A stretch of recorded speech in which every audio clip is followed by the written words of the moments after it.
welcome. Can you all hear me okay? Yes, okay. I am so delighted to be here standing next to Dr. Kathleen Riley. We've both been looking forward to this class for many months, and it's amazing how much collaboration goes into everything surrounding one person at a piano. You might think that solo piano is really just that simple. A human sits down at an instrument, but in fact there are many moving parts that go into creating an experience like this. I want to just start by, well, first of all, reminding you all, please silence your cell phones. And also to thank our sponsors. Mary Bianco has sponsored this class, and I'm so delighted she's here. Thank you, Mary.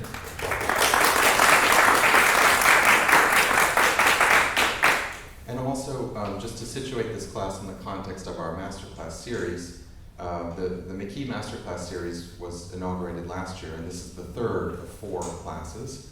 Mr. Ohlsson will be teaching a class for us this afternoon at 2 p.m., so we're very much looking forward to that. And Dr. Riley is going to introduce a bit about her work and the nature of this class, which I think is going to be really extraordinary and very special. So that's enough for me. Thank you all for being here, and please welcome Dr. Riley.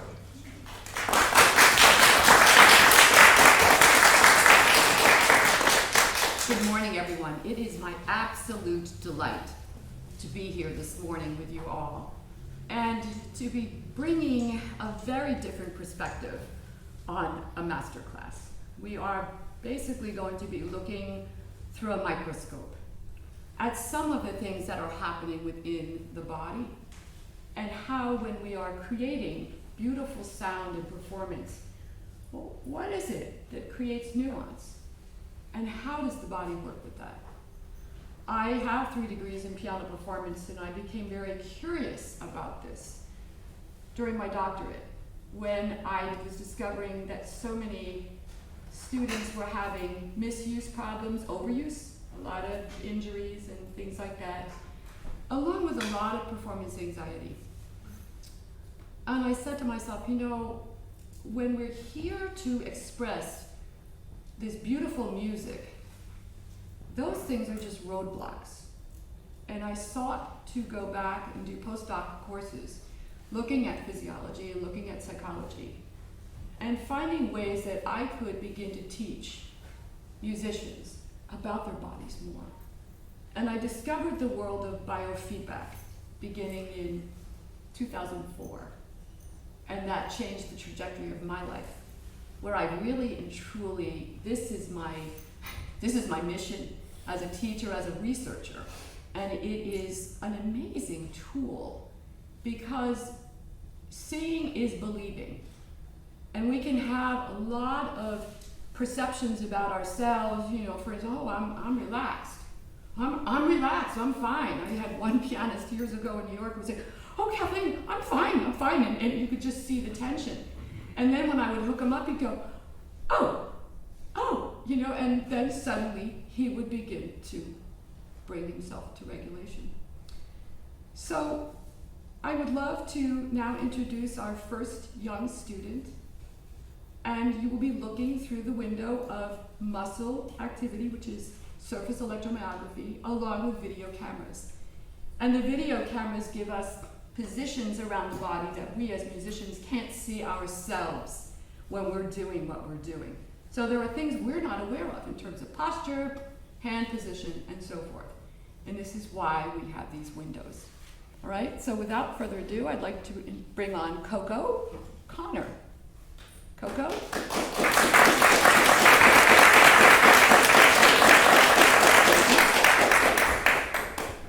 Okay, here she comes.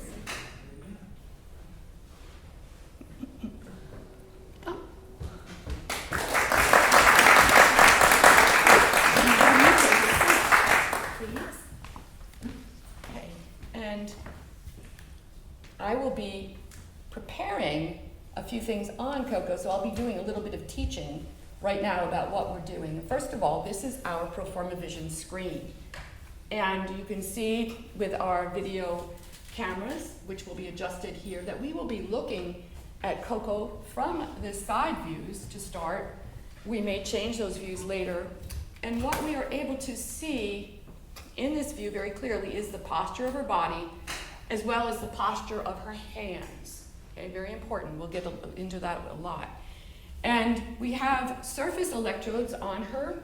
I have 2 on each forearm because we're measuring muscle activity on her forearm extensors. And there are 2 on the top of each shoulder or the upper trapezius muscle.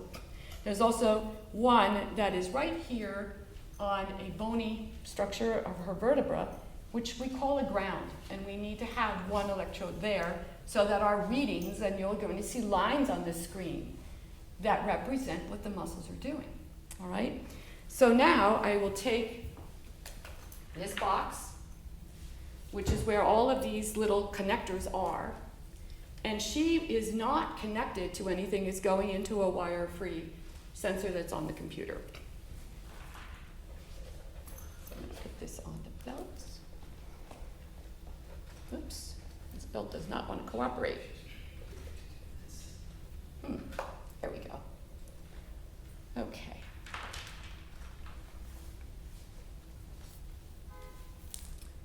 And one of the things to always remember is, most of us start piano or whatever instrument. Many of us are very young when we start. I was 4.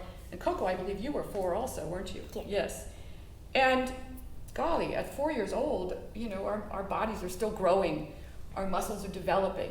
And sometimes, depending on our level of talent, we can, in terms of our musical talent, sometimes get a little bit ahead of our bodies. And we have to be very careful to not have repertoire introduced too soon that may be too much for what the body can do at that time. So as you see, I just connected leads to her shoulders, now the forearms.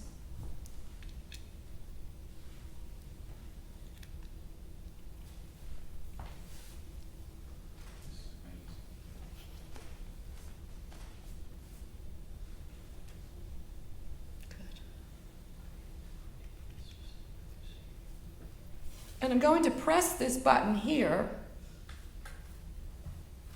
and we're going to begin to see lines. You're going to go, what lines? Well, first of all, I'm going to tell you this is exactly what I would like to see on the screen.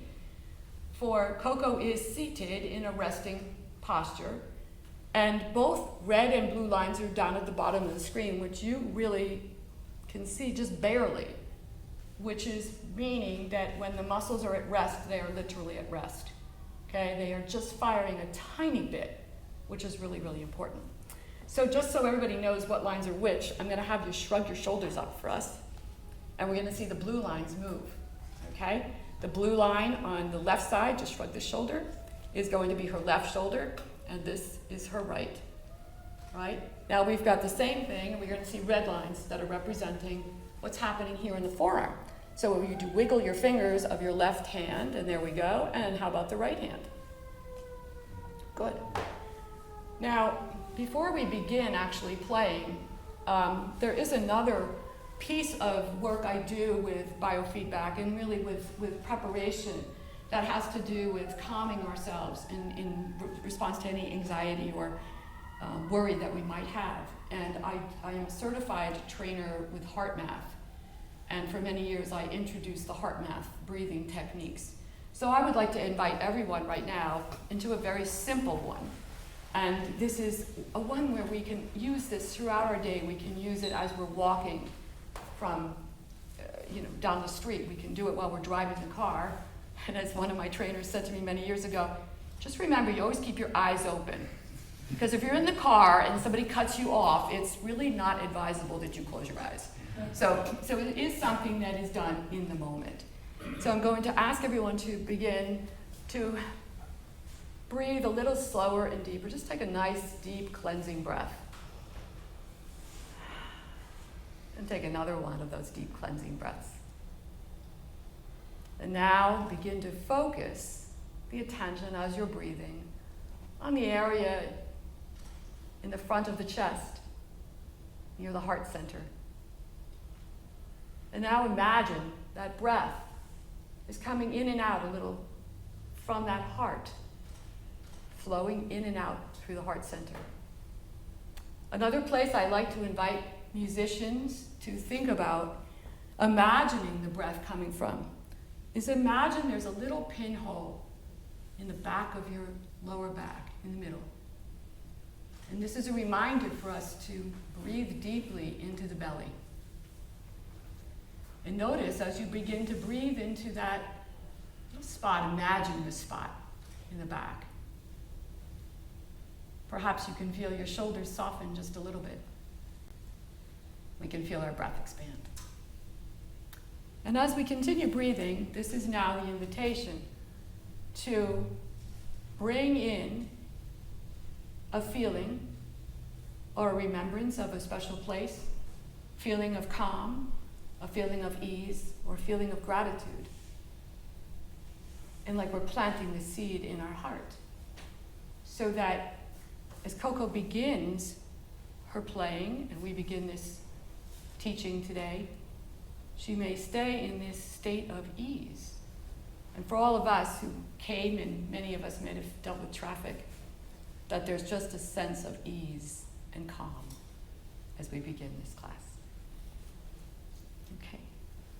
So I've met with Coco twice, just so that we could get to know each other and she could experience using the biofeedback. And she is going to play a portion of a Chopin ballade, okay, number 3. And I would love you, whenever you're ready, to just begin and play the opening. And I'm going to have her play. I would love you to just watch the screen. And I'm just going to have her go for a little bit, and then I'll talk about what we are seeing, okay? Whenever you're ready, dear.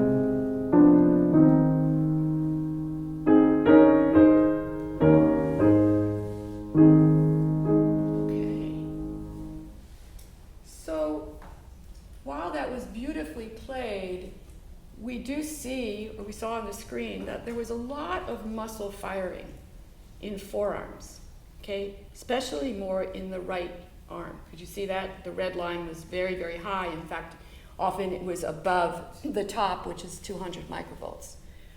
And Coco and I have talked about this. And were you watching the screen that time? No. I didn't think so, all right? So when we have a hand posture where the large knuckle is collapsed, if everyone just kind of holds their hand and collapses that knuckle, it's very awkward to do unless you're seated at the instrument trying to play a chord. But notice that the forearm feels a little tighter. And if we just bend from that large knuckle, that forearm relaxes. Okay? That is the way our body is designed to work, our hands work. Realize that when we bend that large knuckle, we can grasp, we can do anything that we need to do. And there's one more important point, that when we are bending those knuckles, first, that is activating all of the fine muscles that are within the hand that are 100% responsible for all of our fine motor movement. That means that these muscles in the forearm are just to come along and assist, but not do all the work. Let's consider, as we go through this class today, one more important point, and it's significant. And that is that in performing arts injuries, a good 80 to 85% of the injuries happen within the forearm. Okay. So we want to take note of that. And we don't necessarily feel something when we're first doing a position. We could be doing it for many, many years, and it could feel normal. And then all of a sudden, there's a point where muscles may fatigue later on. So I'm going to have you, because you know what to do so well, because you did it yesterday and the day before, I'm going to have you look at the screen this time and just begin again that first phrase for me, okay? And you're going to focus probably on the video cameras because you get a real window into that posture, as well as you can check and see where the muscle is. So whenever you're ready. And if you want to just play one hand, that's fine too. Whatever you feel.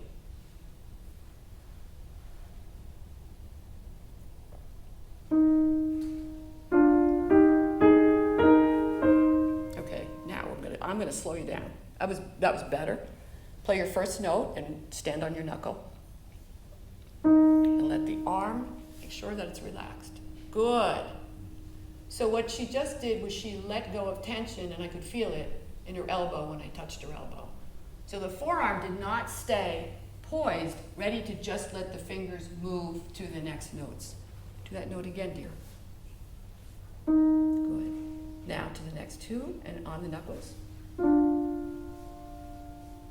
Next. Let's see the screen, look at you. Good. Nice.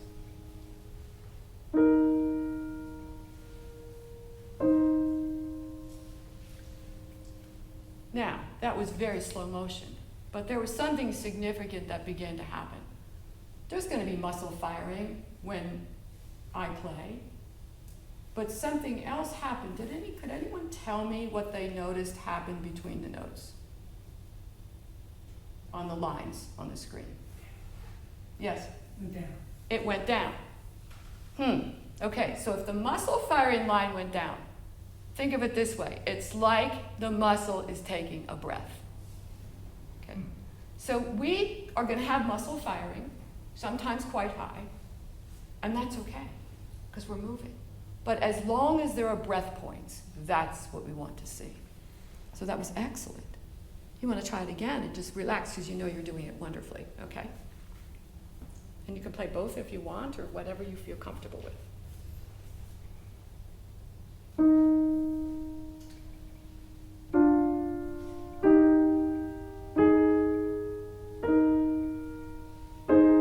Nice, now pick it up and drop. Nice. One thing Coco also said to me yesterday was that when she began to feel the posture from the knuckle, that she noticed her tone was deeper, that she was able to control tone better. Isn't that interesting? Now, there's a curse we have as pianists because we don't carry our instruments around with us. So it behooves us to learn that when we use our grounding posture of our body and gravity, we can then get to the bed of the key easier without force, right? And the other piece is, just as when we walk, when I walk, I have to release one foot immediately so I can move to the next one. It's the same in our hand if we're going from a note or chord to another one.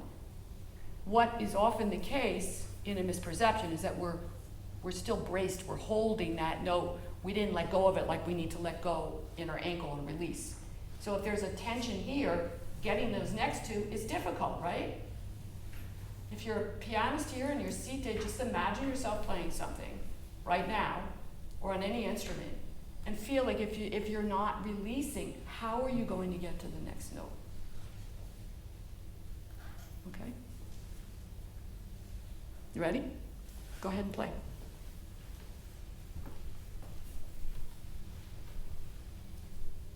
And you can look and observe and get from your heart. Yep.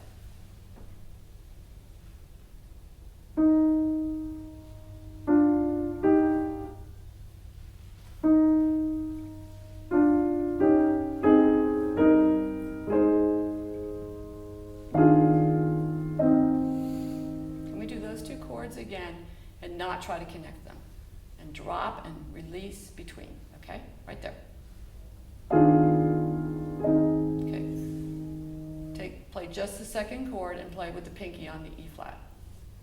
How about your hand posture? Are you looking in the camera? A little bit more. Good. One more time. Good. dips coming now. Okay? I'm just going to let you play now. Take what you can from that, and you perform. Okay?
What else? Anything else that you noticed about your music, or?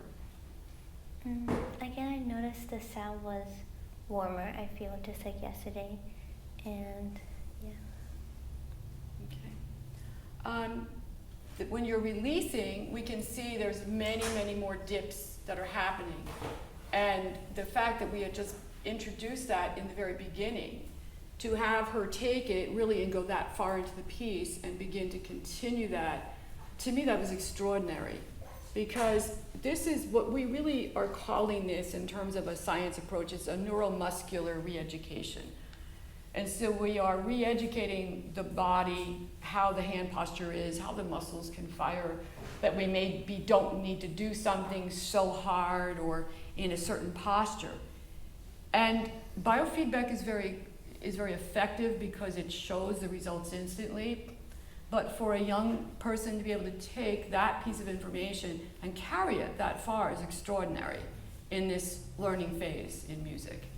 So I just want to applaud that and really have us understand that, no, we're not listening to a masterclass of somebody doing a whole big polished performance in that way, but we are looking at this as a teaching moment in terms of what does it take when we play. And during my years of teaching and working with many different instrumentalists, this collapsed bridge is more common than not. And I have found, most teachers, my teachers, when I started, they weren't trained about the body. It was you learned a technique, you learned a method. It wasn't necessarily about how the body worked with it. And we are to be looked at as athletes. We're artistic musical athletes, for we are athletes of the fine motor muscles. Now, there's another piece that happens in our upper body. Let's talk about this piece, and I know Coco and I have spoken about it. That is that what happens when we feel very deeply about something? What does our body tend to do naturally? Tense up. Absolutely, right? You know how when you just feel something, you're just, your body especially the upper body. Think about it. And so this is a very interesting place to really go more deeply into the upper body because of these pieces. We are emoting, not only performing. And maybe should we do the evolution talk? Should we do that, your favorite one? Okay. So if we want to think about this in terms of the way we're built as humans, way back, you remember that. We used to be four-legged, and then evolution said, okay, well, we're going to make you two-legged. Well, all right. Geez, all of a sudden my leg became my upper limb. However, it still functions the same way, right? You have the hip, the knee, the ankle, foot. Got the same thing. Hip, knee, ankle, foot. So all movement, interestingly, for the forearm begins here. It does not begin here. But what do we often do? Because we've got the emotion in the music, what goes on? And when we do that, just feel that. Picking up your shoulders. You can feel the tension start to go in, And then evolution said one more piece. They said, all right, now y'all have to be able to make tools. So little toes, stubs grew into another set of limbs with a hip, a knee, an ankle, and a foot. So that's why what I was doing with the first large knuckle was really important, because all movement starts from that hip of the finger. Now think about it this way.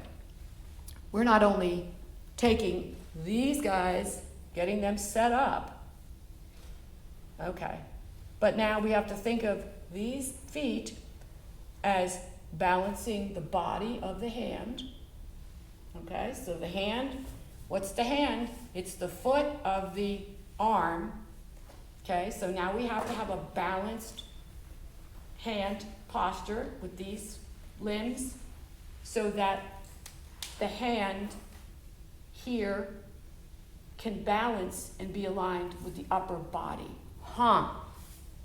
How many times can you feel and think in your playing? Sometimes that's not all aligned. Okay. We're busy getting a passage. But the body has to go with it in order for that balance to stay. Now, when we're tiny and when we're little and we're learning, these are pieces that get misperceived. So this is how we begin to teach, how we begin to look at what we're doing. So I know Coco loves the evolution story about the limbs. So do you have any thoughts about that in relation to how you just played? After you told me that story, I started thinking more about how I used my shoulder. How you use your shoulder? I play. Yeah, and how did you what did you find out about your shoulder before you started thinking about it? I used to tense up more, and now I'm relaxing it. So she's very aware immediately that she's able to relax the shoulder. When Coco first came and we started working 2 days ago, those blue lines were pretty high up on the screen. And when I make corrections and I teach, and we do this with any type of biofeedback work, we never want someone to go back and replicate what they were doing, so I just get to tell that part. But there's a tremendous difference. In fact, I was quite surprised this morning because I thought we'd be doing some shoulder work here. I really thought that I was going to have to do that. So it's interesting how quickly this integrates into the body, especially when someone perceives it, understands it. It's like a light bulb goes off. Okay. Any questions? Yes, Eric? Two questions. One was, how does the leg connect to the shoulders? Because when my leg is pivoting, I tighten my hip slightly, which often automatically tighten the shoulder. Absolutely. And to what extent does that, you look at that, or look at that relationship? That's all. Good, good. That's where we're going next. Good. And second question? The second one was when I looked at the graph on the shoulders, they were quite low, but they, while playing, they stayed up a little bit the whole time. Yes. Would you want to still have little dips in that Yes. baseline? Absolutely. Absolutely. Thank you. Anything from one of the musicians? Any comments, please?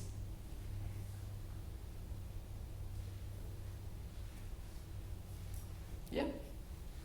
Anything? I think a lot.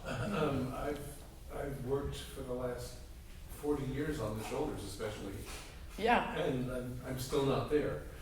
You've worked 40 years on the shoulders and you're still not there. No, but I'm way better than I was. Yeah, They just yeah. went around my ears. And it's really a conundrum because of that part of our body, we're emoting.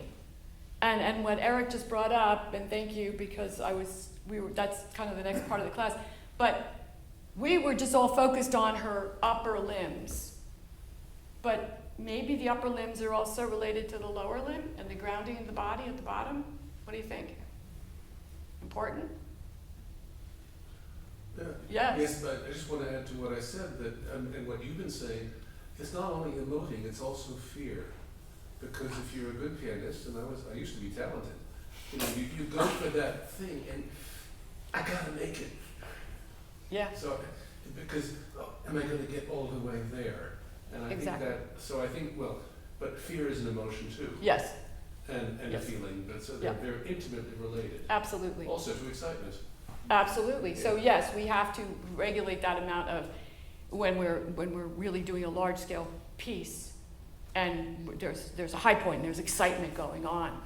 You know, it's that taming of it, so that we can let it out and emote through the music, and then be sure that those release points are in the body, so that it's not getting us caught up in that tension. Because tension will just go higher and higher and higher if it's not released. Okay. So now we're going to take a look at your lower limb while you're playing. Okay, so we're going to come this way. And we're going to have a look from this direction. Ha ha. So now we're going to bring your focus here. And I'm going to talk about one more technique or just posture awareness that we should think about when we're seated. Any of us seated right now. Oh, I love it. Everybody starts moving. I haven't said anything yet. Okay, so we want to feel like our feet are planted, or at least one, if you want your legs crossed. But then another really important place for the grounding, and it's what I consider the second set of roots, are the sit bones on the bottom of the butt. Because if you can imagine with your sit bones, you're seated. Now you got little screws, and you're planted on that seat. She's planted on the bench. What do we often do, even in the way car seats are structured, when you're watching TV, even when you're at the computer, you're doing many things, we slump, and when we go back, we're actually seated, we're behind the sit bone. Okay. So now I'm behind my sit bone, which means my upper body is not aligned. So what do I start doing? Tensing here. What's another thing we've had as a outcome really of all of our technology? What happens to our head? Right? The head weighs 10 pounds. So now the bowling ball is falling forward. Okay? So if you're behind the sit bone and you're like this, and she's like, okay, good. Then what are we going to do? How are we going to get out of that, So now let's think about that grounding. Now look at her posture. It's beautiful. She's got this little curve in the back. Shoulders are above. But I want this upper body to feel like it's just suspended on the lower. That the shoulders are not holding us up. I've had so many musicians lately say that to me. Yeah, I feel like I hold myself up from my shoulders. been amazing. Doesn't that feel different? Yeah. Yeah. So we don't want that to leave. Now, when we pedal, it is important that we keep the other foot balanced and grounded. And that foot goes forward. And that we feel, again, that between where the foot is on the pedal and the foot on the ground, we're balanced there, that it's not unbalanced. Then, staying in a balance, we can move the upper body if it's unencumbered and the posture, the shoulders are relaxed. If you're tensing your shoulders, this is all constricted. The constriction of your upper chest is going to constrict the flow of what comes through the forearms to the fingertips. Absolutely. It's just, you can see it. Okay. So these are areas, and I know probably most people seated here today, and maybe many on the live stream, as I'm talking about this part of the body, we can all feel that we hold tension there. That this is, I call it, it's one of the Achilles heels, it's the place the tension will go, get locked in there, and it's just a natural habit. We all have it, it's human. For some people it's low back, but for many it's the shoulders and the neck. So we must really bring awareness, and the other piece I forgot to say, and really needs to be said a lot, pianists, we are the notorious non-breathers of the musical community. We don't have to breathe to play. I know, I'm getting the chuckles already, good. We don't have to breathe to play the notes, okay? We know when the octave, difficult passages come, we go, and we play, and we hold our breath. What happens when you hold your breath? Loud, spit it up. Tense outward. You tense, right? Everything tenses. So we're tying ourselves into knots. One of the things I suggest with breath, and we worked a little bit with this as well, is that you breathe out. There's an exhale as you begin a phrase, as if you're singing, or you're playing a flute, or you're beginning, right? Imagine even picturing the bow of a violin. There's breath in it. We just come over here and we go, we just play. But we have to think of it as that living kind of instrument, all right? So let's bring a little attention to the lower body and think about, in that evolution talk, the fact that this limb and this limb are connected, okay? And then we'll wrap up. Go ahead.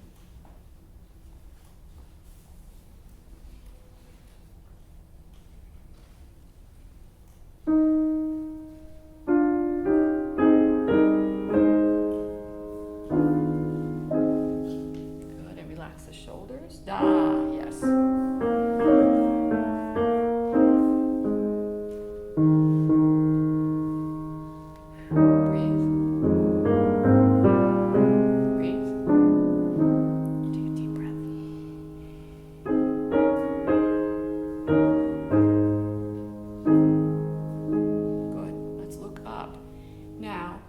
Started to get some dips in the shoulders, but can you sense any little bit of holding up with the shoulders still? Yeah. Okay. You want to just play 2 chords and let the shoulders just go down. Feel like you're just plopping into the keys. Now, okay, let's watch that blue line on the right side and wait till it goes to the bottom. Ready? To the bottom. Look at that. She did it. I'm not touching her. Okay? Now keep it down there. One more time. Let it go to the bottom. Bottom it out.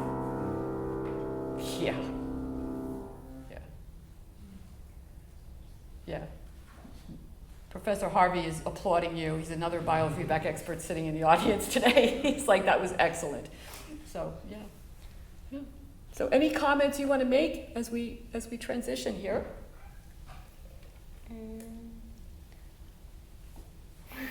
Well, I want to say I can definitely hear the tone of my sound has improved just over the past 2 days.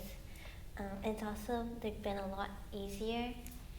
Like I feel a lot less tense. Earlier I said like more at ease. Yeah. Oh, that's wonderful. I'm so glad to hear that. Okay. Well, thank you so much.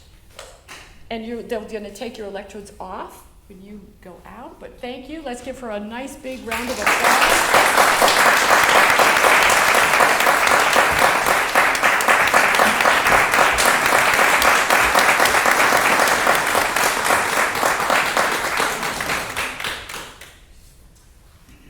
And now we will have Matthias Santucci. Yes. Make yourself comfortable. Yes. With men and women, especially at younger ages, in the clothing they wear at home during practice, and coming to the performance, at home you may not wear high heels, but in the performance here you do, which means you have the tense without knowing. That's right. That's right. And it is more of a curse of being the female when we go on stage, because we like to look a certain way and our shoes matter very much. But yes, heel height makes a tremendous difference in the grounding and how we feel. Absolutely. Just to think about it. You don't have to worry about that though. Okay, I said to get comfortable, so I'm going to let you adjust the bench, and I'm going to let you get yourself in position, and I'm going to hook you up. Great. Okay.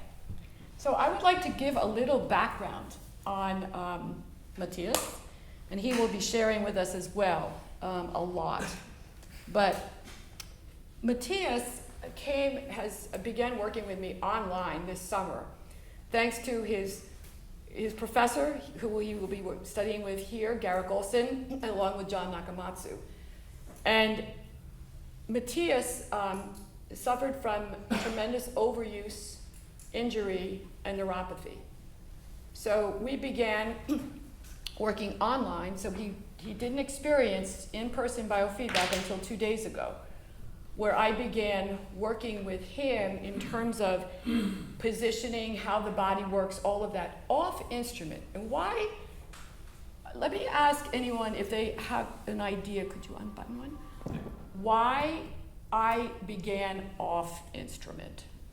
Anyone have a thought on that? Yes. I have a hand up? No, I don't. If someone's saying I can't hear you, I'm going to choke you. Tries to break bad habits? That would be part of it, but Is it the bass line? the reason I'm going to start off instrument is even more important to understand. And it's because of the deep emotional connection we have to the instrument, and suddenly we can't do what we were doing. So to bring a hand back to that instrument before some of these pieces are put in place is trauma. It's traumatic. And this has to be handled so delicately. Okay? We don't think about that, but it's trauma. For music is our soul, it's our life, it's our song, it's our voice. Okay? So it's really important for any practitioners who work with musicians when they're injured to be aware of this and to be doing it with care and very carefully. And each person is different. Each individual demands their own prescription, as I call it. And the other thing, when I talked about anatomy before, is that remember that the way that body moves, hip, knee, ankle, foot, is what we do in every single thing we do. So if I can turn the light bulb on for someone in the way they simply open a door handle, or the way they walk, or the way they sit, stand, or all of these simple things we do throughout the day without thinking about it, as those light bulbs go off, boy, oh boy, does it start to synchronize, okay? So I'm just gonna finish getting these electrodes on, and then I'd like to begin with a couple of, because Matthias has come light years, and as I said earlier, when somebody does something correctly and the change is there, I will never have that musician go back and show, oh, how did I used to do this? We don't want to see that. Okay? This is neuromuscularly already ingrained and changed, and the healing has begun. So I did, Matthias and I had our second session online. He had sent me videos of his audition tapes on YouTube. And I went through these, and we got on our session, and I said, you know, Matthias, today we're going to analyze your audition. And he said, oh, good. And I said, but we're going to do it in a very different way, because we're not going to listen to the videos. And he said, I took the cursor, and I moved it. And I started to teach about the posture. So that's what we're going to look at right now. 4 screenshots.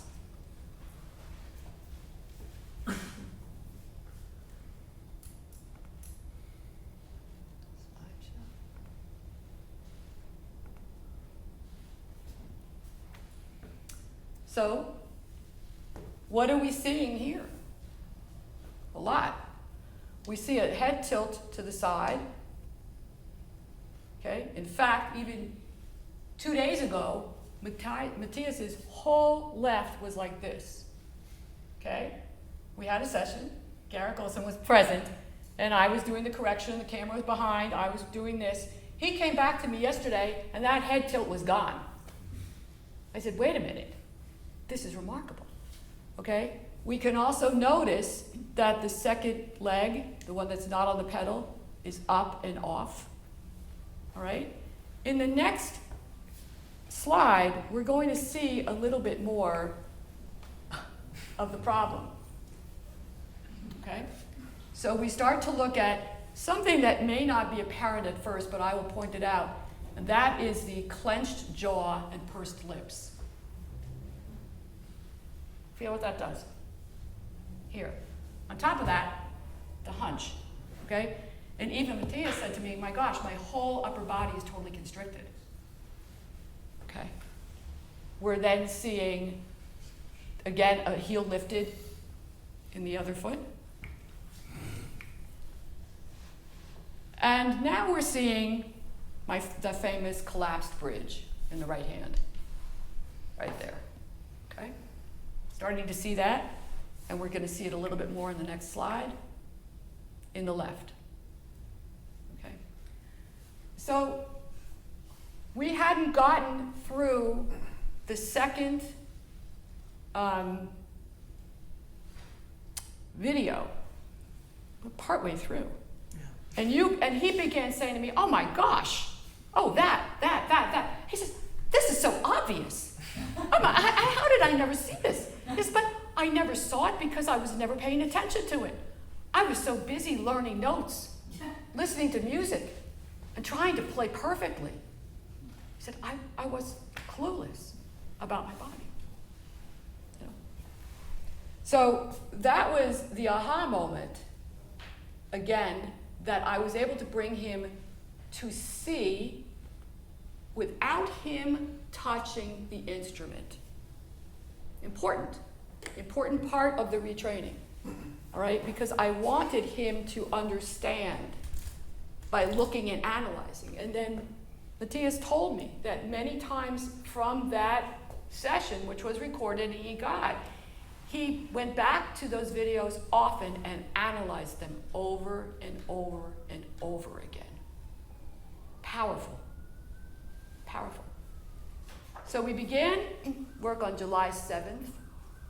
We met about twice a week.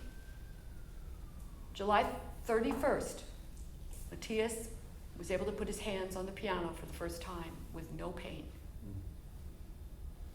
And the hand position was totally changed. Okay.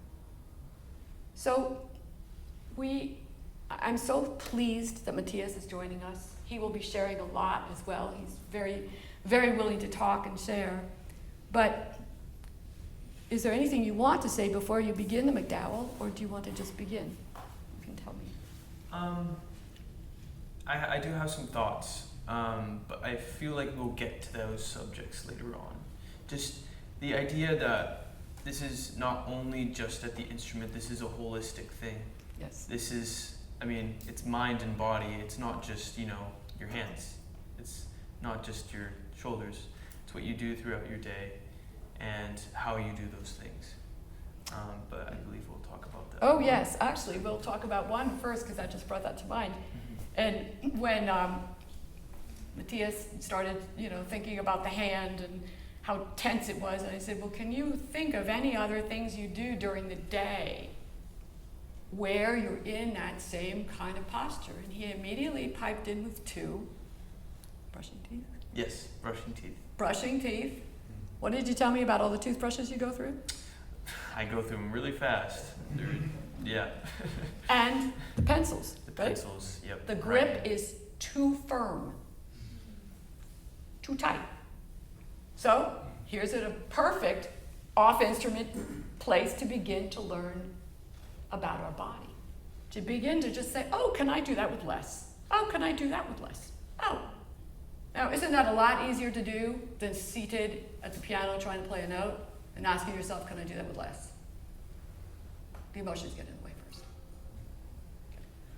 All right, so we went from that, and also, as he brought in the holistic part, this is another place where Matthias has learned quite a few of the Heartmath techniques. And he is working with them throughout his day. In fact, yesterday when he came in with his parents for a session, he said to me, boy, oh boy, I was using that technique all throughout my exam before, he said, I had to keep going back and pushing pause and doing the breath work. And I believe you're noticing a difference when you can go to those places. Yes, both physically and mentally. Yeah. So this is a key part that I realized this probably in 2007, that when I was just working with muscle biofeedback and just addressing this part of the body, that it was not completely sustainable. Because if there is a level of anxiety, worry that is going on, that's going to come back in, tighten the whole body, and everything I'm doing physically is going to get locked up again. Okay, so if I want a self-sustaining practice for someone, it's got to be through both the mind and the body. And I rather like to think of it as being through the heart. And we are in a masterclass in a series about romantic music. And if we think about romantic music, what do we think about when we hear romantic music? We think of love. I know Garrick's like, love and the heart. And as musicians, we play because we love. We love. Most people, when they choose a piece, I say, what makes you choose that piece? Oh, I just love the sound, or I loved it. This is the seed that's there. So we're infusing the heart into the music, and most importantly, we're infusing and bringing the heart right alongside the rehabilitation process. And that's the success, okay? Because that's where it lands. Okay, so Matthias has done the work in terms of planting those seeds in the heart breaths and planting the seeds of intent and what emotions he wishes to express. And he told me before he came that, yes, he's done a lot of that work this morning. So without further ado, I'm going to have Matthias play. And he is just playing for us To a Wild Rose by McDowell. It's a piece that I chose for him based on the simplicity, number one. In the healing process, it can't have too many notes. Doesn't need to be there. And also the intervals that are there for the hand. The major third, the fifths, just a couple of octave stretches that we were able to grow into. Very important, because it was the larger stretches that were beginning the overuse in the beginning. So it's to go in the back door and get there gradually. So this work with McDowell started at the end of July, and it's only August 24th. So it's been a remarkable journey. So whenever you're ready. Great. Oh, I didn't start it, did I? Nope. That'd be nice. Okay, now you're live. Okay. So you can take a seat and just kind of do your intent breathing and think about what you want to play.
How'd that feel?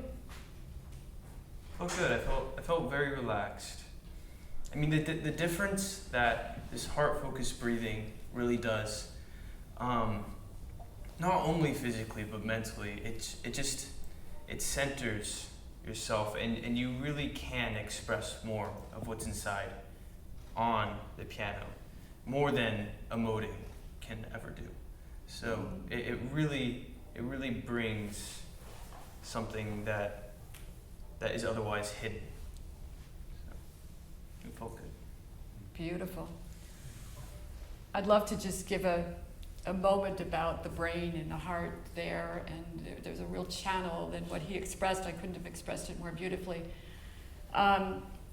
So we know that the signals from the heart go up to the brain. And of course, the signals from our heart are either going to be those that are a little more erratic in the heart rate variability from feelings of stress and anxiety, or they're going to be a very nice, beautiful, repeating sine wave when we're feeling calm, peaceful, confident, and we're trusting. And when those signals go up, they go to many different centers in the brain. But for me, the most important one that I call the sweet spot, most sweet for us when we think of ourselves as performing artists, is the thalamus. For the thalamus is also our sensory input and output center of the brain. So imagine if those intentions and seeds that, as Matthias is planting in his heart before he begins, they're going up to that brain. And the sensory output goes first to our inner ear, what psychologists refer to as the third ear. And if you think about what a third ear is, it's not a real thing. It's a sense. But we hear at some level or some frequency. We hear an intent of what we're going to say or what we're going to play. If we didn't have that sense, we would just say a bunch of words that didn't connect or play notes vacantly. Now, when you think about that sensory channel, and it's a channel. All right, my inner ear has heard from the intent. Imagine now, it's going down a highway, flowing through the arms and out through the fingertips. That's flow. That's a flow state. And that is a state where we're using a higher part of the brain. And it is definitely, in my opinion, connected and driven from the heart. So, for a young man going through this rehabilitation, this injury, to be having that experience and be able to articulate it, to me, is miraculous. Yes? I'm going to ask Matthias, you mentioned it the other day, when you played the Wild Rose just now, did you have any tingling or? I have not. No. Okay, and that's new because it's been months and months, right? Yes. This occurred 2 days ago for the first time ever when Matthias played for Garrick and myself. And he said to me, my goodness, just now was the first time I have had no tingling. Huge. So imagine, we've done all this from this place without medication, without doctors around us, you know. So something is happening. Eric, yes? No, I think it's great. It's a great example and great work. And the most important part is that you have integrated into your life, which is the other part. The question I would ask of Kathleen, and also of you, and that is that in a way a piano tends to be a fixed height. You are a different height, and therefore almost you, because your legs are longer, if I looked at you're almost further away from the piano. You have to bring your arms out more forward, hypothesis. And I almost wondered, from a purely ergonomic perspective, if the piano was raised, put on blocks, slightly, then his leg would extend more down, his elbows would be slightly closer to his trunk, and he would then have less muscle tension in his shoulder. Sure. You want to design that? We're ready for it. I think there's a lot of musicians who would love it. Eric, Yes. I'm going to be up there shortly. Just watch me. Just watch it. Just watch it. I've had to adapt my whole life. I'll Yes. talk about it. But the question I would ask is, Sure. is it possible, like in a place like this, that you could have a block underneath the piano, depending on heights? You could. You would also need to do something with the pedals because otherwise Yes, you're. but- Yeah. Oh, okay.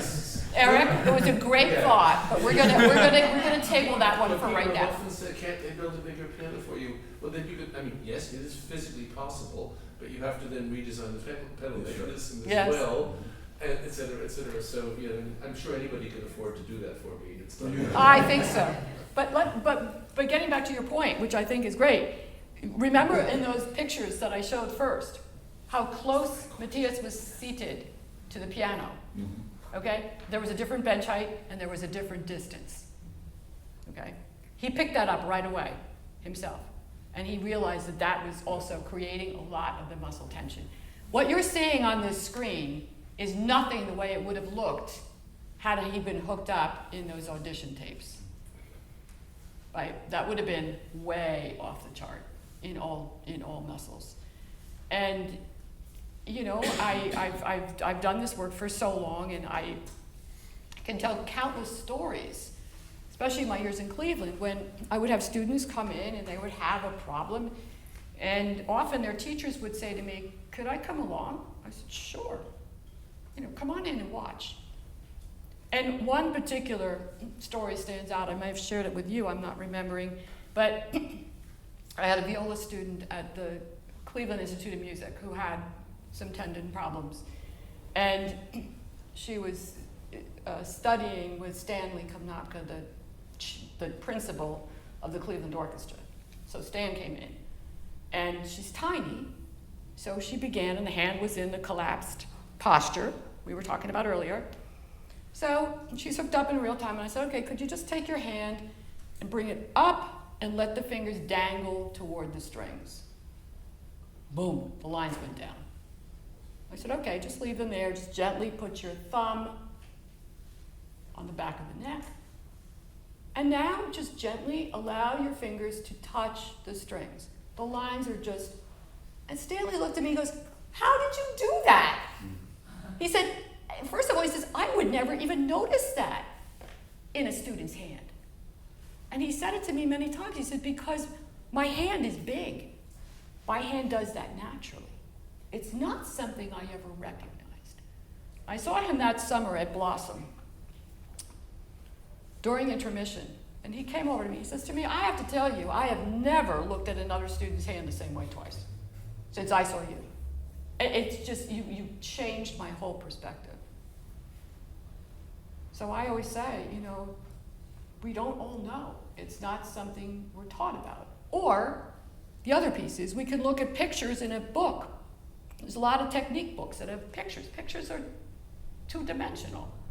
5 students can look at those pictures, and guess what? They're going to interpret it 5 different ways in that body. Okay? Someone's going to see that and understand, oh, there's some movement behind it. Others are going to see it as rigid. Okay? Over and over, I've experienced this in my classes I've taught. And so you're right, you know, these perceptions and your perceptions they're extraordinary. And I'm still in shock at the quickness, the speed in which this process is taking place. And I'm thrilled and thankful to Garrick and to John for having insisted he work with me a little bit before he began the year. So, yeah, beautiful. Is there anything else you would like to share? This pretty much covers it. Yeah, I mean, the holistic approach. It takes time, and it takes patience, and you have to be very intentional. So it's not. There's no like quick and easy fix. There's a lot of intention in it. I think coming from an 18-year-old, that's quite something to hear. You know, when Matthias first met with me. He had many questions, one of which was, well, how soon can I start getting back to lifting weights? And I said, well, mention that. what? We've got to mention that. I do have to mention that, sorry. And I said, well, how often do you lift weights? Oh, almost every day. It's my tension reliever. I said, I think we might have to be looking at some other ways to relieve tension. You know, and I said, how much weight are you doing? And it was a lot. And so there's a choice point here as you come and you enter San Francisco Conservatory of Music, and there's an A and a B. Do you want to be a weight trainer? Do you want to go to the gym and do this? You get to this part, or do you want to be a musician? You know, they can coincide, but at a delicate level. You know, so just another thought that, you know, people don't think about what they're doing in activity that might be causing some of the issues that then happen when they're seated and practicing. Eric. When you're working with a client, let's say a musician, and you see a dysfunction, do you sometimes have them take a piece of music they have never known Yes. and start doing the retraining on that? Yes, always. So often it's classical conditioning, which makes it so much harder. Always. I didn't have that opportunity to do with Coco because she had prepared things, but this was exactly the reason we started with McDowell. Something he had never played, hadn't even heard it. I said, great, we're gonna go in and start fresh. Always something new. That's important because motor memory gets done really, really quickly. And Coco also said something very interesting yesterday, in that I said something about interpretation, the flow of the phrases. She says, well, you know, honestly, I learned the notes first. And she was talking about chamber music. And she said, we learn the notes first and then we talk about interpretation. I said, well, it actually is more efficient if you put the interpretation and the phrasing you want into it. Why? Because it's the way the body and the nuances are put together, they're woven together. We want that to come in, right? It has to be part of it. It's really hard. If we're doing a mechanical learning of notes, well, guess what? That's what we're also hearing. Now we want to make that moving and living and have nuance. It's harder to go back in and put that in. Garrick is nodding his head. Yes, you can't.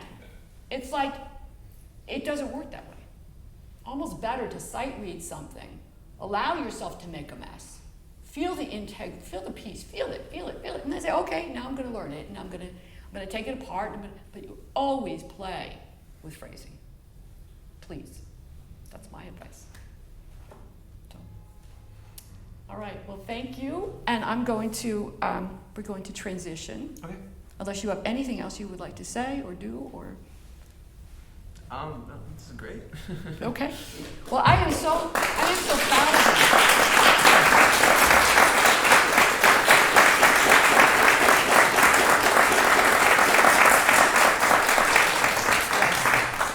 you. You know, and to think, here we asked him, would he be willing to play in a master class? And I could have imagined him saying, oh no, I'm injured, and oh, I'm playing this little piece. And he said, oh sure, I'd love to.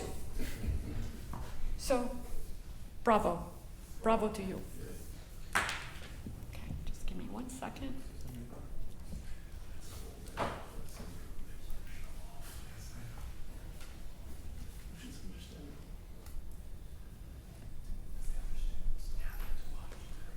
That was wonderful.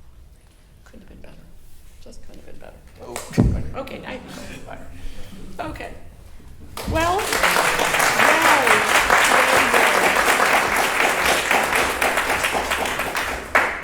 that was great. Well, I'm telling you, this all started many, many years ago in the 90s with a certain little piece called the Chopin Nocturne in F major. And that's when I got the pleasure of getting to know my dear friend Garrick Ohlsson. And Garrick actually volunteered to perform the piece for me for my PhD dissertation at New York University. And we've had many travels together with this. And it is my delight to have Garrick joining me here today to take a look through the microscope. Garrick and I first did it through the microscope. We met in 2009 here in San Francisco for an afternoon. I hooked him up and we talked technique, and he played the nocturne and he played some ballades, and we just talked, and it was about the effortlessness in control. And it became a cover article in Clavier in 2010.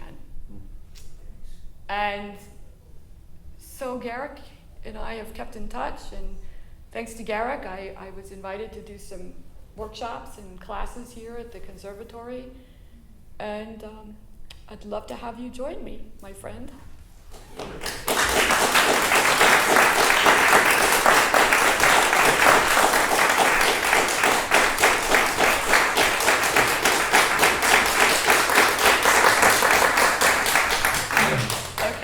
May I introduce my portion of my relationship with you? You sure may. Well, it started way, like many things, a long time ago, and I've told many people this, but when I was 18, I had a minor injury, left hand forearm. Actually, it was the not the extensors, the flexors. Flexors. And I was very talented, and I went to Juilliard to study with one of the great teachers there, and I thought I was a little Horowitz. So of course I thought, like all 18-year-olds, that the secret to being more like Horowitz is just try harder, you know, without the skill or his knowledge or even his piano. And something hurt. I did a performance class. I played 3 etudes by Rachmaninoff and 3 by Scriabin, and something really hurt, really hurt. And I was lucky enough to have a friend who was a medical doctor, who was an amateur pianist, was there with my parents, and he took me to his hospital in New Rochelle on the way home. I lived in White Plains at the time. And I don't know what they did. They shot something into me and gave me a pill to take. And it stopped hurting by the next day, but still it didn't feel very good to play.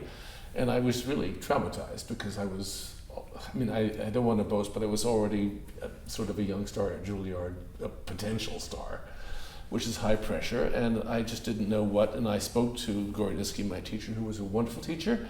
He just said, don't play for a few days, take it easy, then just begin to squeeze a tennis ball, it'll be fine. And I thought, it sort of was. It sort of was. Sort of, yeah. But then a teacher who I went to privately, not at Juilliard, called me, a local woman in Westchester who had worked with both Josef Hoffman and Claudio Arau. And she was a bit of a mystery teacher. She was very wealthy, taught when she wanted to. She just called up, and for the first time, I'd known her for years, but she said, "You don't have to pay such a price to be so brilliant." And she said, "If you'd like to come talk to me, please do." So I did. I went to her house that Saturday. She was nearby, and I had my first 3 or 4 hour piano lesson. She started off piano, but not with me. She just explained how the body works, how joints works, muscles, tendons, ligaments, weight, roundness, flexibility, muscular. Next, we took the action out of the piano, which I'd never done. She showed me how it works and how we have to, make the keys fire. But then, as you see, when you take the hammer out, the hammer goes up and hits the string. It doesn't stay up there and go. And our bodies have to do that. So I had a good grounding, and I had another teacher. I won't go into my whole bio. But anyway, so when I met you, I was very aware and I've had all my teachers actually, including Gorodisky, were very anti-excess tension, although, it needs to be worked with, just like you're a violist in Cleveland. Yes. So when, I got terribly excited when we met here and you hooked me up. And it was, I feel this is a very important thing, not only for musicians to get out of injury and to avoid injury, but I think this has to do with the human potential movement of being a pianist or anything at all. Am I on the right track there? Just look at my friends, my 2 biofeedback experts, Yeah. nodding their heads and grinning. In other Yes, words, you are. it's not only about recovery, it's about how to exceed. Because I remember as this teacher, Olga, got me not to be, I was just elbows locked in, I was just this mound of, 18-year-old male tension and skill and talent. And I did it mostly through willpower. And as she, after a couple of years, of work with her, I mean, to say I blossomed would really be an understatement. And she said, with her funny Italian, she said, "I fear I have made you even faster," because at first it wasn't fast, the work.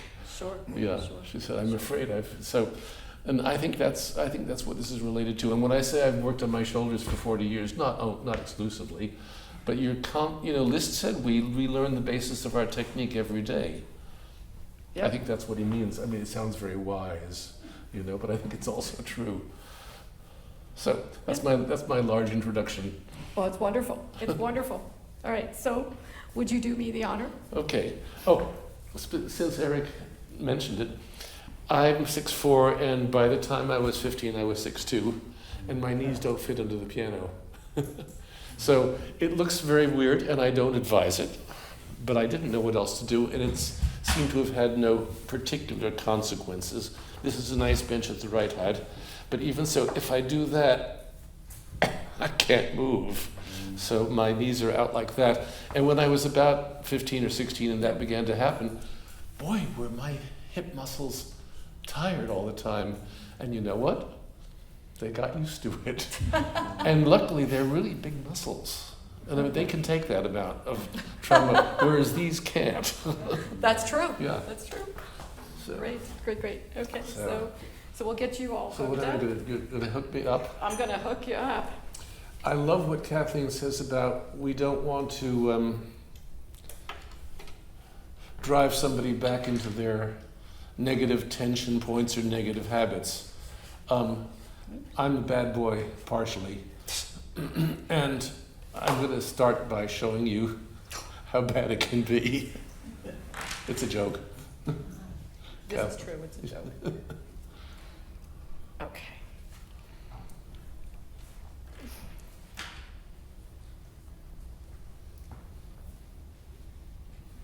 So any other questions from anyone who hasn't spoken or has any feedback for me?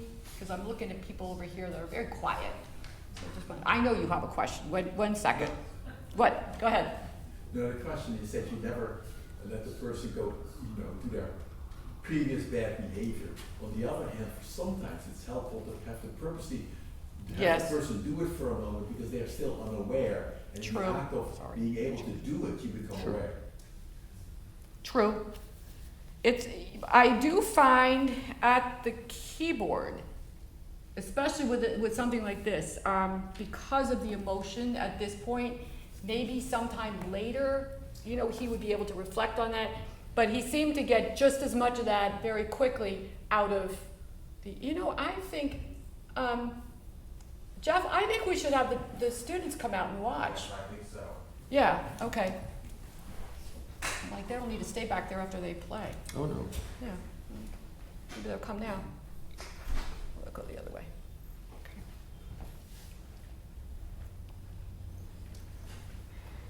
Kathleen, Yes. I know you said as the muscles relax, the tone deepens. I saw that in Coco's playing. There was one note that she hit that was just exquisite. Yes. And it showed up on the chart. And I noticed in my life, as I relax, if I'm present, my experience deepens. That's beautiful. Say it again? If I relax, as I'm present, my experience of life, of living deepens. Yes, right? That's a beautiful thing to say. As you relax and you are present, your experience is deepened. It's essential. So the relaxation is a part of what we all need to remember is key. And remember that the relaxation level is not to a point where you're turning into a pool of jelly on the floor. You obviously have enough muscle firing to hold yourself upright and do what you need to do. Okay? Yes. Yeah, I mean, my last great teacher who had actually, among other things, in addition to working with Arthur Schnabel, worked with F. Matthias Alexander, the Alexander Technique guy, in person for 2 years in Palestine, used to say, she had a lot of sayings, but she said that if you are at any one moment we can only be 100% of what we are with 100% of whatever energy is available. And if we are holding tensions unnecessarily, she said, your ears won't work as well. And of course, that sounded very lovely, but Kathleen, you sort of clarified that the thalamus doesn't work as well. True. Yeah, I mean, and I think that on the exhale, haven't there been studies that have shown that the actual, synaptic neural energy in the brain works faster rather than doing that. So we get smarter. This is true. All right. Am I I'm going hooked? to just move this for you. Yeah, sure. I think that's in your way. Okay. Sure. And then I'll give you this. Okay. Okay. That red line was nothing other than me turning the box on. Oh, That was not you. okay. So that's me there. That's you. Okay, well, first I'm going to do my bad joke. Oh, you are? Okay. Oh, I feel it so much. Isn't it great? That's great. I love it. That's And what it you was shouldn't so, do. It was so great that not even a sound came out. Exactly. It's like when you want to play a sound really softly and it doesn't speak. You know, the joke in chamber music is, it was so soft you couldn't even hear it. What control? Whoops. Oh dear, that fell off. Oh, Uh-oh. hold on. We mustn't have things fall I off. need a helper. Where's somebody who's doing this stuff here? I was worried about that. Anyway. You need some help, Captain? Yeah, I do. I'm still attached. You're attached. I'm still It's transmitting. not me, it's your mic. Do you want to loosen this belt a tiny bit? Sure. Yeah, we're gonna have him loosen it. He's just got it a little too tight. Okay, Okay. there. That should Thank you. hold. Okay. Okay. Anyway, now let's see if. What would you like me to do? Yeah, great, great. Just even playing chords. Now you'll notice that Garrick's shoulders they're just completely down. That's resting tension. Also noticing that as he plays each chord, there's a dip, right? We're seeing those dips in the red lines for the forearms. Yeah, it's.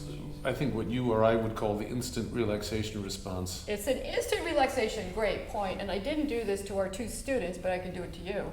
So we know that, you play a chord, go ahead, and I can just lift his arm. It's weightless. There's not any extra tension in it.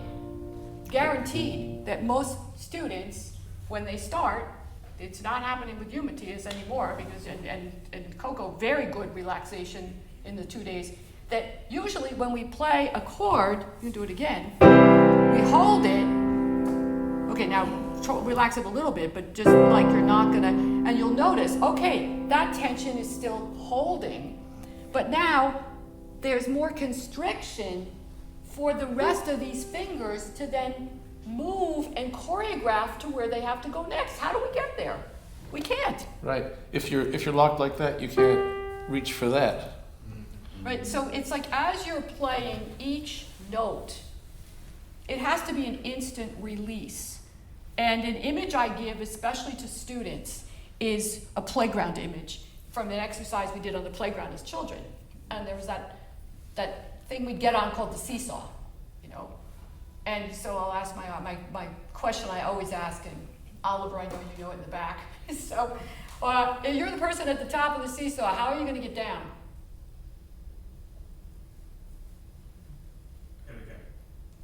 The other person relaxes and you go. The other person has to push off because there's somebody on the bottom. Okay? I've had answers. Kids tell me, "Oh, I have to jump. Oh, I got to force. I got to push." I'm like, "Well, no, not if there's somebody planted at the bottom." Now, I want you to think about the same thing in our technique, right? That you have a natural descent and an active release.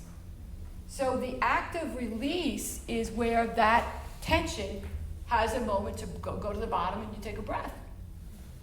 That's all. It's an active release. It doesn't mean you have to let go of the note, but how much weight does it take to hold a key down? Not much. Go ahead. 55 grams or 2 ounces. So when we think about, my golly, we don't need all that, right? And one of my favorite points, which I always make with you at this point, Yes. the few times we've done this together, is that there are so many methods of teaching piano. You know, hundreds of books have been written, thousands of teachers have tried. Everybody's trying to figure this out, Right. and it's hard. But the thing is, some people play from this knuckle, some people from that one, some play from the wrist, some play from the elbow, some play from the arm, some play from the back, some play from the solar plexus, some play from the, fine. But no matter what, you could have the tensest thing. I can hit, wow, watch my right hand there, it's 3 fingers stood together. But right after, there's nothing. And I don't know whether I did that with my wrist or my back or my whatever. It's just, I hit it as hard as I could, and then boom, you don't need to. And I always excuse all of us, not only for emoting and for holding, but because we're pianists who can't breathe, I know, or don't enough, including me, we're musical. So if we play, let's say, we're playing the last nocturne of Chopin, we want to feel Now that is the inner ear that's going and hearing that second note before it's played. We want the connection, because otherwise it's not music, it's just a bomb. And yesterday, or 2 days ago, Coco, I think you said to me that often you found when she was learning her piece that she was hearing it as it was being played. That then it's like in the moment she's hearing it, well, whoops, what if it didn't come out the way you wanted it? Then we have to adapt. So as we listen for, the hand just does it. And that is also an important place to stay in our thinking mind when we're in practice, right? And in performance, is that we're not in this analytical place, oh, okay, I have to hit the note this way now because that's gonna do this. Then it would be like being tongue-tied when I'm speaking to you and trying to analyze how I shape my mouth to say the words I'm saying. So this is very, very important. That whole piece of when we're making that phrase, well, the ear had to get in there. Otherwise, it was potluck. Well, I can use, just show Yeah. the same example. If you go from the fine, there is some movement and there's a little tension, but and we have that, all that tension tends to produce a faster acceleration of the key, which is a knock, and you heard how the second note didn't sound as nice, did it? Actually, Right. it denied the fact that the upbeat is not an upbeat, it's part of the tune. Right? And It's now, not. if we think about what Garrick just said, what creates the difference in dynamics? What is it? How do we create a different dynamic on the keyboard? Energy. Everybody's talking to me in whispers. I heard energy. I heard what? Speed. Speed of the attack. Okay? And way, way back, it was in the 1930s, that was my aha moment, right? The Carl Seashore study that he did with this Iowa piano camera. It was wild. He was taking these little pictures and he created in the 30s what would be a modern day piano roll score. And he talked about the fact that the pianists can only control 2 elements, timing and velocity. Timing, meaning the length, the duration, note on, note off. Velocity, speed of the attack. Okay? Well, speed doesn't take force. That's what my teacher Olga taught me when I was 18. It's There not are three. force. Well, there are 3 components. There's an attack, then there's that diminuendo, which is a bit less if you use the pedal, Right? but it happens. And then there's a release with either your finger or the pedal. Right. That's it. That's all we got. And to understand that if you are not tense as you're hitting, you can feel how you're controlling the depression of the key. You are in much more the driver's seat of the nuance in terms of speed and how those notes weave together when you take the tension out of the arms. What And out of the Coco fingers. said just inspired another thought in me. Yeah. We have to hear ahead. And it's the same paradox as where the note sounds when we play it. because the note doesn't sound on the piano when we hit the key. You know that thing called the aftertouch, that thing down there. If that doesn't trip the hammer, you don't hear a sound. Right? So it's that magical moment. Yeah. And I remember thinking throughout my whole life, when am I ever going to be really 100% sure? And you know what? I'm still not. It's sort of, Yeah. and you play the first note of that Chopin nocturne or the one I'm going to play for you, and you just have to listen to what happens and move on. And of course, with hundreds of thousands of hours of playing, you get used to it. The other thing, I love what you just said, and I love what Coco said. So if you think about that first note, that comes also from the inner ear. That first note is heard and intended before you play it. And guaranteed, when it comes from that spot, the sound will be what you want. And then there is, of course, the need for adaptation. When something gets hit, maybe a little louder or perhaps a little softer. And in jazz, that's looked at as the wonderful world of improvisation. Or we can take something and go elsewhere with it. Which brings me to something else which doesn't relate to you, but I do want to say it for our audience today. And that has to do with when we make a mistake. And we're in this idea of the inner ear, okay? And the ear that's always listening ahead. Okay, so what happens often, and either of you or anyone in the audience can chime out, what's a first reaction you often get when you hit a wrong note? Okay, any brain chatter go on at that point? Oh no. Oh no, I did that? Yes. Four-letter words. Oh, four-letter words come out that we won't repeat here, okay. Okay, so that's great. Now, imagine you hit the wrong note, the chatter starts. So what are you listening to? You're hearing this. I can't believe I just hit that, right? And you're playing. Oh, but the notes are missing something. Now there's a little bit of a lack of the intent, lack of phrasing. And You start just worrying about playing the right notes. And there's a good percentage of people who will remember that wrong note. Not because you played it, but because of what happened after it. Whereas that note happens, but your ear is already here to the next one, music continues. Right? There's hundreds of notes before the wrong note and hundreds after. Unless we begin to focus on it, it's not important. Other important message to my young people here today is allow yourselves to make a mistake. The art of allowing the mistake, oddly enough, relaxes the body and the muscles to a point where, guess what, you probably won't make the mistake. It's true. Wise, yes. It's true. For example, you know that difficult jump that you're always nervous about and that you sometimes miss? I've done, but I heard it, as a matter of fact, this is just an anecdote, a little bit off the subject. Yeah. I was practicing, when I was playing with the Philadelphia Orchestra last, they let us practice over at Curtis a lot. And it's pretty soundproof in the old building, but still as you walk past the door you can hear what's going on. And I heard somebody who was very nervous in the symphonic etudes about very nervous about dom, ba-bum, which is not so easy. But if you can play that piece, it's also not so difficult. But that's another thing. And I heard, I don't know whether it was a young man or woman student practicing it, they were practicing the fear into their body. Because what happened, I'll show you exactly what they were doing.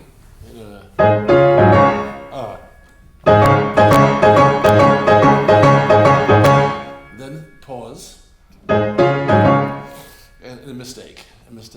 And I almost wanted to open the door, but I was at the Curtis Institute of Music, so I was too polite to say, you're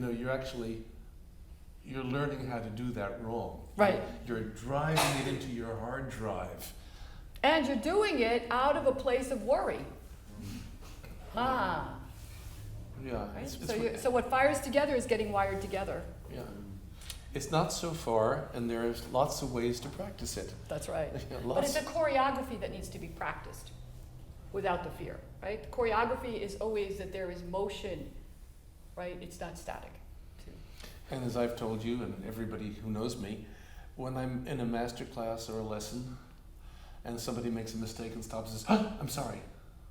It's like, it's only information. That's where you need to pay attention to why it happened. Exactly. It's not a moral failing. It doesn't. You didn't practice enough. You didn't listen to your teacher, did you? Well, young man, young woman, you're. No, No. that's right. That's right. No, so. Well, shall we? Shall we? Now, shall I risk trying to not make the lines go too high? Never. Let's see what happens. So we're going to, I guess you can probably imagine what piece he's going to play. And if not, you'll be surprised. And you'll hold me harmless. That's.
I'm sorry.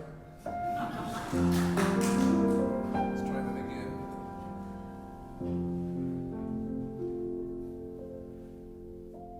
There it is.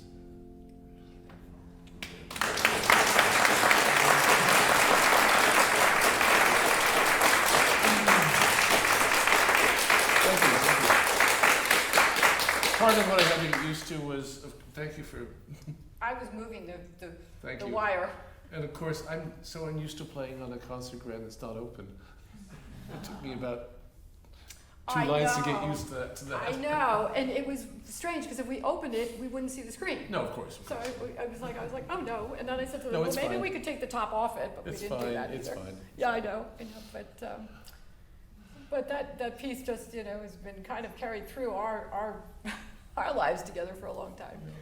I mean, I tried not to pay too much attention to it, but I couldn't help it because that's what this demo is about in a way. And I mean, when you play a Chopin nocturne, you don't actually watch lines go up and down. But I found it also interesting that even in moments of greatest tension like this.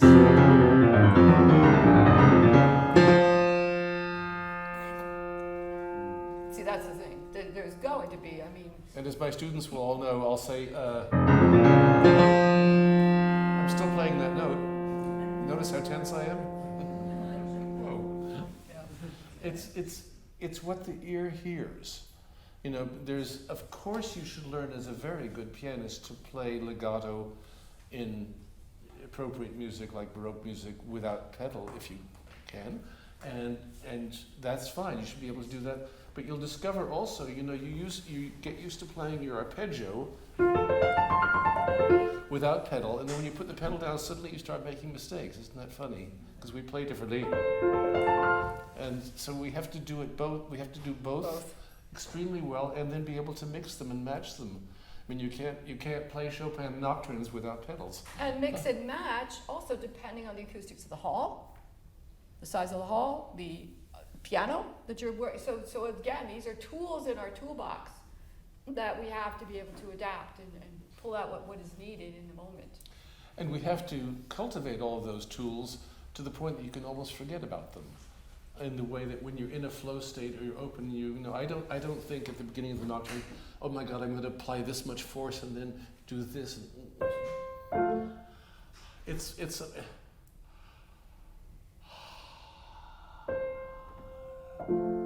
Yeah. It's kind of a surrender, actually. Absolutely. Yeah, and I mentioned this in Matthias's session with you the other day, which I didn't talk most of it at. The funny thing is that, as I said, when we attack from the key, nervously trying to control soft, The nerves. that's fine. But actually we can get a softer sound just by not even stopping. Yeah. And then That's decontrolled, but it's softer. And if you're going to play the Debussy violin sonata, which has 6 notes, pianissimo, left pedal and all that, put the pedal down. It's going to have a solidity, whereas if you actually breathe out and let go and don't try so hard, it has that far away ethereal feel. Yeah. And it takes years to sort of relearn that because we're so into controlling. We want to control what we're doing. And when we realize that it's the letting go of that control, it's a balance, right? So if we're so overly concerned about, quote, getting all the right notes, we stop hearing. We can't hear the music that we're trying to express. So there's a balancing act in that. That we have to have an element of control, but it can't be solely control. Well, thank you so much for joining me. Don't go anywhere.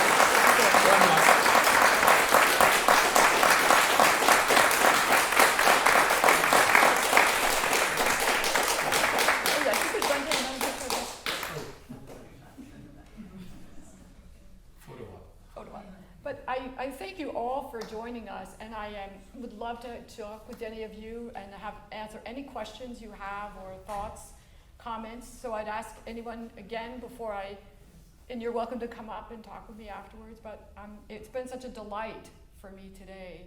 and a delight for me to have my dear friend Garrick with me as well. And many thanks to dear Coco and Matthias for their beautiful playing and participation in the Masterclass. So thank you.